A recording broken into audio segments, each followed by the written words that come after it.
I really had no idea how musical tonight would be. Carl, you still here? Carl, did he scoot out? Where is he? You're right. Oh, there you are. Damn, brother, your music. Eagle Boy, you're singing. Jesus. Sufia, your guitar playing. You know, we're a bunch of like people that prattle on. Well, I'm a guy that prattles on. And we have proper poets and proper storytellers, but I didn't know it would be so darn musical, and I'm thrilled. So thank all you musicians. So people have mentioned the American School of Storytelling and Lauren Nemi and Christine Mounts. And their influence on this party tonight is huge.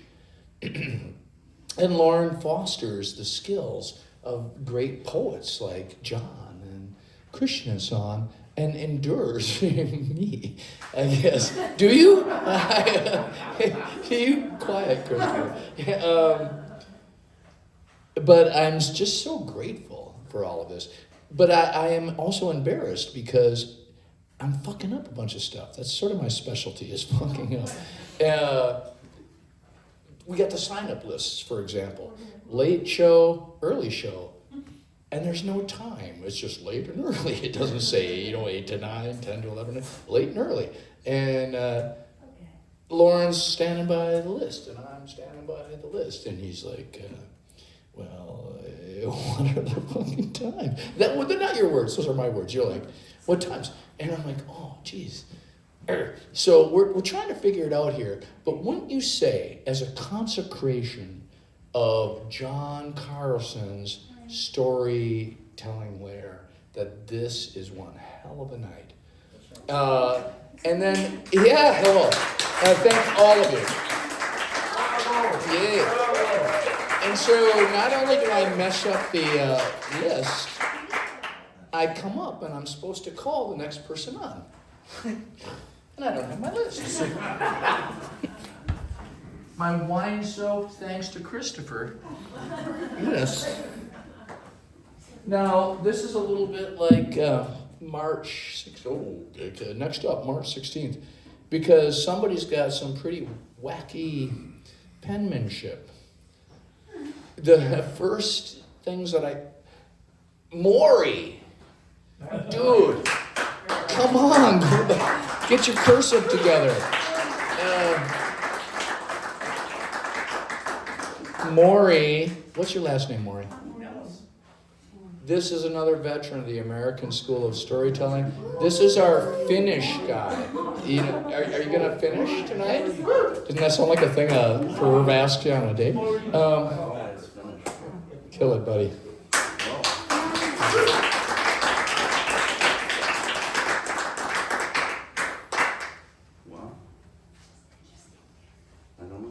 Here, you want?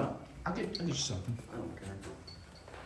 Yeah. No water bottle tonight, Lauren. Yeah, rock on. I feel like Dean Martin, if you know what I mean. If I got a cigarette, I'd sing. Hey, you can put your drink there, bud. No, I probably spill it. I had about, I don't know, does that work? Yeah. Enough? I had about 10. Well, wait a minute, Maury. What? Amarillo sod poodles? Yeah, minor league baseball team. Jesus, okay, I'm sorry. This is the first place I've worn this. I do it as a tribute to you. My fashion statement. Yeah, I had about 10 different plans. And I don't know, they all went down the tubes, but that's the whole point, I think. Mm-hmm. But we've heard some singing, and the Finns have been doing singing, chanting for a long time. So maybe I start with this old one. It will explain some about where I come from. It's called Runos. I sing on paper, where my voice seems pure and melodic. My songs are of old things, memories, and places of long ago. Stories of family, friends, ancient songs of animals, trees, rocks, moss. soft, low chants of bogs and swamps, cedar, tamarack, and black spruce. My runos bring wood smoke and sauna steam, north wind and snow flurries. If asked, I give this advice. Exist in the mysteries.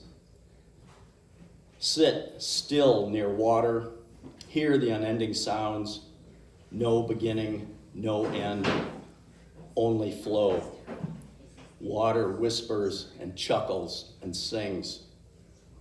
Be humble, become part of the process. Listen, murmur, then sing your song.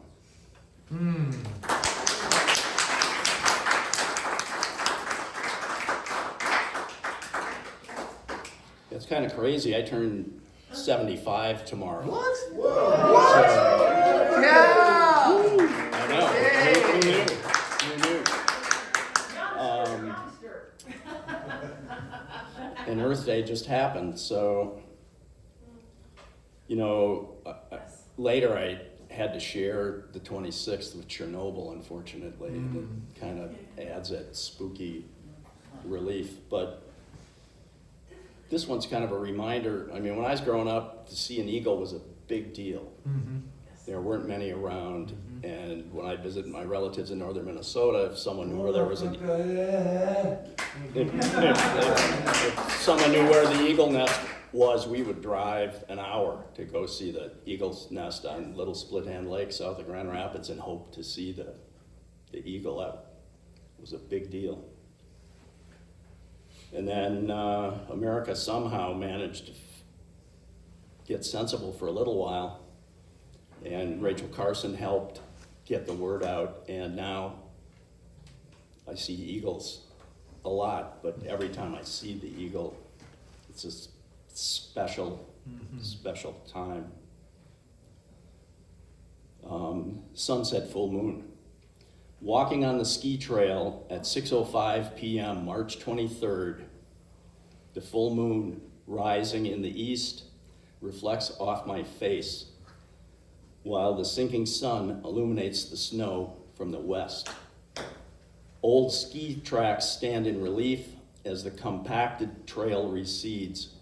Each of my steps creaks or groans as transforming snow crystals compress and break. Across the beaver pond, hunched eagles sit in silhouette on white pine branches, dark guardians of the day and its mystery. Later, a shadowy messenger eagle flies from another pine across the sunset, leaving me full and joyous. Morrey.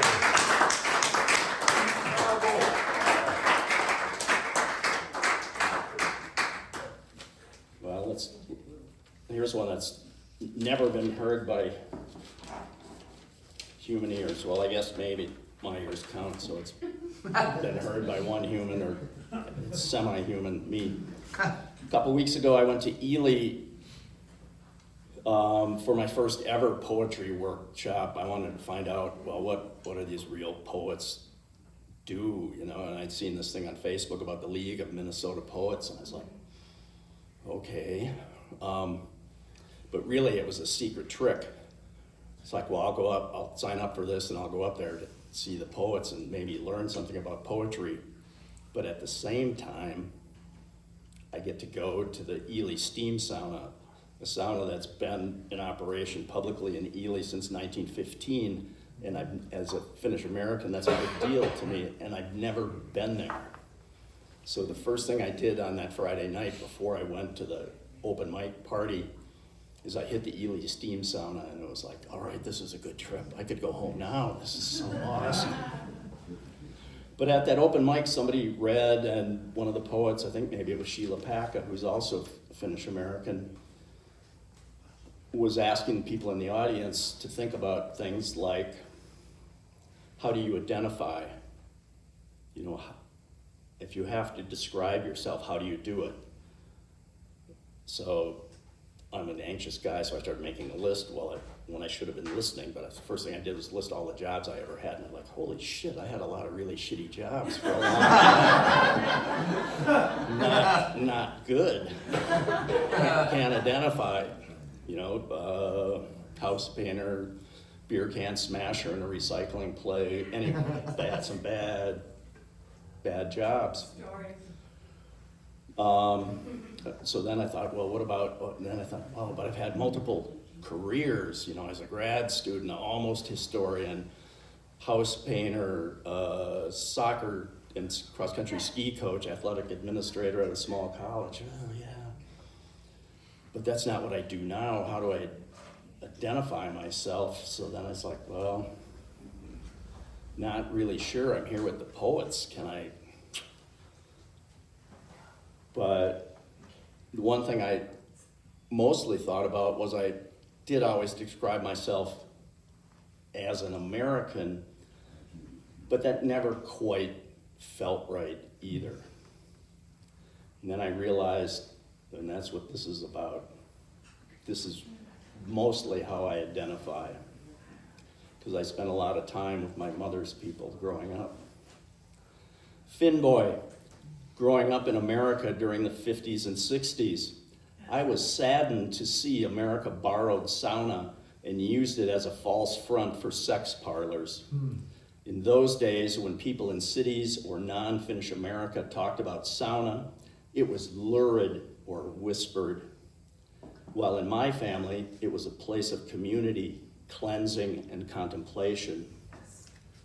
Eventually, sex parlors faded, well, or at least changed out there on the American scene.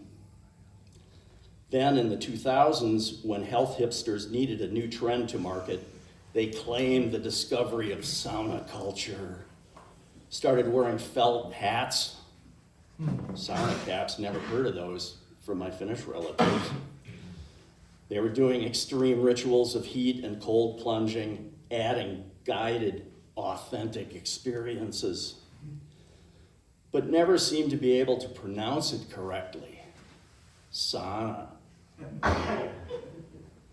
Never seemed to be able to pronounce it correctly, advertising the ignorant shallowness of the appropriation and disrespect of another immigrant contribution to America.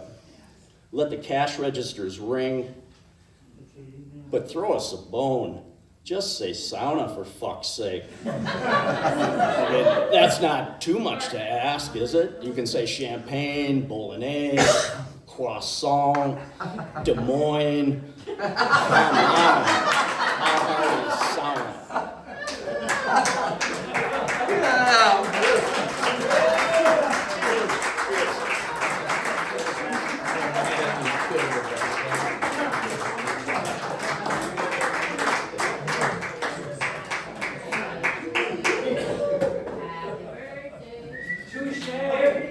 Des Moines.